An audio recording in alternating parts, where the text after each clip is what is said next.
Well, if you're going to break a bad habit, that could range from spending all day reliving a traumatic memory, or could be being terrified of stepping outside your front door.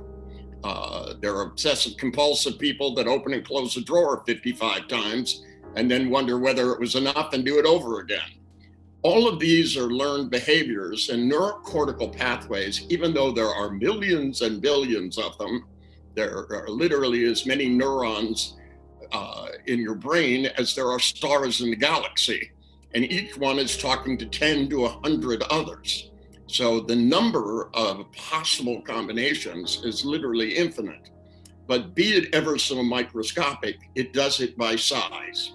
Now, when we learn things, and early on in my career, I discovered that when people had repetitive thought patterns, that when you run them backwards, they don't run automatically so much. And I started at that time asking neurologists, how do you explain that?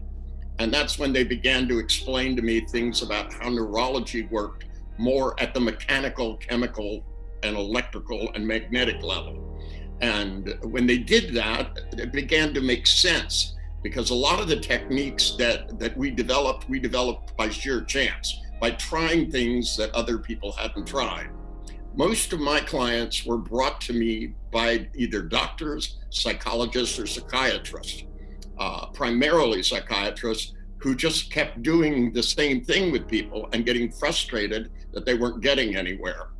And so they would try something new. They'd bring them to my office, and typically they'd say to me, can you hypnotize this person and get them to stop doing this or start doing this?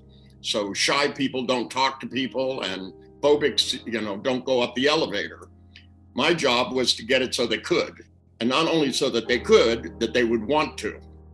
Because most of the time when people have fears, if I in a seminar tell somebody in 5 days I'm going to bring in spiders, somebody in the audience will scream and run out of the room now.